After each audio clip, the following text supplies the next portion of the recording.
ఆర్థిక వ్యవస్థ ఏ ఒక్క వర్గం చేతిలో ఉండొద్దని, అది దేశానికి ప్రమాదకరమని అన్నారు మంత్రి దామోదర రాజనరసింహ. మాదిగల రిజర్వేషన్పై సుప్రీంకోర్టు తీర్పు చరిత్రాత్మకమన్నారు.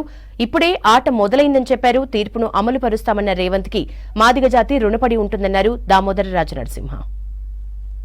జూలై 31 తేదీన వచ్చిన సుప్రీంకోర్టు తీర్పు ఒక చారిత్రక తీర్పు. ఆ తీర్పుపై వెనువెంటనే తెలంగాణ కాంగ్రెస్ ప్రభుత్వం స్పందించడము, ముఖ్యమంత్రి గారు ప్రత్యేకంగా ఒక ప్రకటన చేయడము, సుప్రీంకోర్టు తీర్పుని తెలంగాణ ప్రభుత్వము కాంగ్రెస్ ప్రభుత్వం మేము ఇంప్లిమెంట్ చేస్తాము, రాబోయే కాలంలో నోటిఫికేషన్లు కూడా న్యాయం చేసే దిశగా మా ప్రయత్నం ఉంటది అని ముఖ్యమంత్రి గారు తెలియజేయడము, వారికి ఈ జాతి ఇప్పుడు రుణపడి ఉంటది. So government has officially appointed senior most advocate on behalf of categorisation for which the government of Telangana has stood. మొట్టమొదట తెలంగాణలో దళిత సమాజంలో అన్ని వర్గాలు ఒకటి ఆలోచన చేయాలి. ఏంది అంటే మేము ఈ వర్గానికి వ్యతిరేకము, ఆ వర్గానికి వ్యతిరేకం, ఈ వర్గానికి వ్యతిరేకం, ఈ మాదిగ జాతి గాని ఉపకులాలు గాని ఇతర కులాలకు ఇతర కులానికి వ్యతిరేకం కాదు అనే విషయాన్ని చాలా క్లియర్ గా చాలా స్పష్టంగా తెలియజేస్తుంది. బాధ్యత ఉన్నది. మేము జాతి తరఫున ముఖ్యంగా 2-3 సీనియర్ అడ్వకేట్లను నియమించుకోవాలి. ఆ జడ్జిమెంట్ ని ఇన్ డీటెయిల్ ఎగ్జామిన్ చేయమని చెప్పాలి.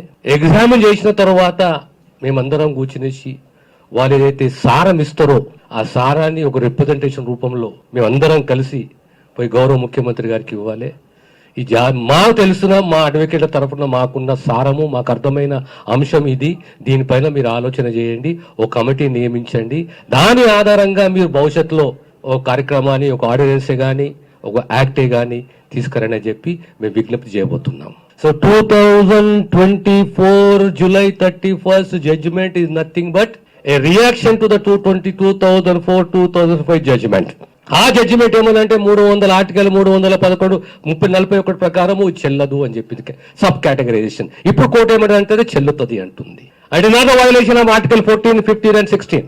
Sub categorization nothing but to bring about an equality, give an opportunity. ఈ 341 ఆర్టికల్ కు వ్యతిరేకం కాదని చెప్పి గౌరవ సుప్రీంకోర్టు 7 మంది జడ్జిలతో కూడిన ధర్మాసనం ఈ జడ్జిమెంట్ డెలివరీ చేసింది. మీ అందరితో కోరేది ఒకటే, దీన్ని మనము ముందుకు తీసుకెళ్తూ త్వరలోనే ముఖ్యమంత్రి వచ్చిన తర్వాత ఒక కమిటీ, ఒక ఆర్డినెన్స్ లేదా ఒక యాక్టు, ఒక స్పెషల్ సెషన్ అనే దిశగా మన కృషి ఉండాలి, ప్రయత్నం ఉండాలి. దానికి తోడు రాబోయే కాలంలో 2వ వారంలో 15, 16, 17కు ఒక పక్క డేట్ ఫిక్స్ చేసుకునేసి మాదిగ సమ్మేళనమే గాని, ఉత్సవాలే గాని, సభనే గాని అందులో ముఖ్య అతిథిగా ముఖ్యమంత్రి గారిని ఆహ్వానించి సన్మానించాలి, సత్కరించాలి. ఈ జాతి ఉద్యమాన్ని గొప్పగా నడిపినటువంటి నాయకులను కూడా మనం విస్మరించొద్దనేటువంటిది నాకున్నటువంటి అభిప్రాయం. బట్ వాళ్ళకుండే రాజకీయ అభిప్రాయాలు వాళ్ళకు ఉన్నప్పటికీ వారి మీద ఎలాంటి విమర్శలు, ఎలాంటి ఇది కూడా పెట్టుకోవాల్సినటువంటి అవసరం లేదు.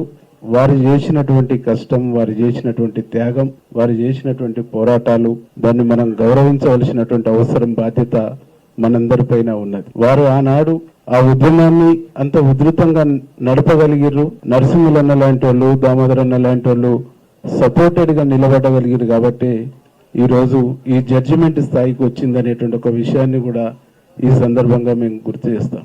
సుప్రీంకోర్టు జడ్జిమెంట్ వచ్చింది. లీగల్ గా ఏదన్నా అంశాలు ఉంటే, ఏదైనా సమస్య ఉంటే దామోదరం రాజనరసింహ గారు మన మంత్రి గారు ఉన్నారు. వారు అడ్వకేట్ జనరల్ సహకారం తీసుకొని అడ్వకేట్ జనరల్ యొక్క కోఆర్డినేషన్ లో లీగల్ సమస్యలు ఏమన్నా ఉంటే దాని మీద వారు ముందుకెళ్తారు. 5 దశాబ్దాల అనిర్వచనీయమైన నిర్విరామ పోరాట ఫలితం భారతదేశంలోని రాజకీయ పార్టీలకు, యావత్ భారతదేశ సమాజానికి ఉద్యమం అంటే, పోరాటం అంటే ఇట్లుంటది అని తెలియజేసింది మన ఉమ్మడి ఆంధ్రప్రదేశ్ రాష్ట్రంలో ఉన్నటువంటి మాదిగలు చేసినటువంటి మాదిగ ఉద్యమం, దండోర ఉద్యమం అనేది ఎవరు కాదనలేని వాస్తవం అన్న విషయాన్ని గుర్తు చేస్తూనే, ఎలాగైతే జడ్జిమెంట్ వచ్చింది, భారతదేశ సామాజిక, రాజకీయ, ఆర్థిక పరిస్థితుల్లో ఉన్నటువంటి నిర్మాణంలో ఏదైనా సమస్య పరిష్కరించాలంటే ఒకటి పార్లమెంటరీ వ్యవస్థ, ఇంకోటి న్యాయ వ్యవస్థ ఉంటది. పార్లమెంటరీ వ్యవస్థ తీరుస్తుందేమో మా సమస్యని గొంతు చించుకుని అర్చనరు మాదిగలు యావత్ భారతదేశం చూసింది. కానీ పార్లమెంటరీ వ్యవస్థ తీర్చలేదన్న వాస్తవాన్ని గ్రహించండి. పొరపాటు జరిగే ప్రమాదం ఉంది.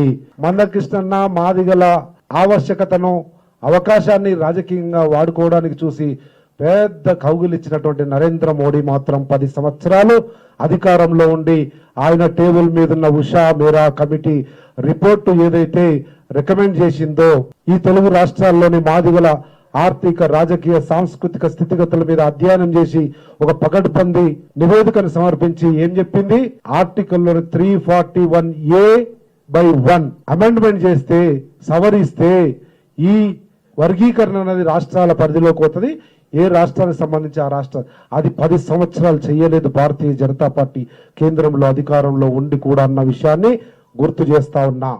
తప్పకుండా ఒక అడ్వకేట్ కమిటీని వేసి దాన్ని పూర్తి స్థాయిలో స్టడీ చేసి ఎక్కడ లోసుకు లేకుండా మన కాసిమని చెప్పినట్టు అది మన పటిష్టంగా నిర్మాణం చేసుకొని ముందుకెళ్తే మన జాతి మేలు జరుగుతుందని చెప్పి ఈ సందర్భంగా మీకు మనవి చేస్తూ ఈ అవకాశం ఇచ్చిన కమిటీ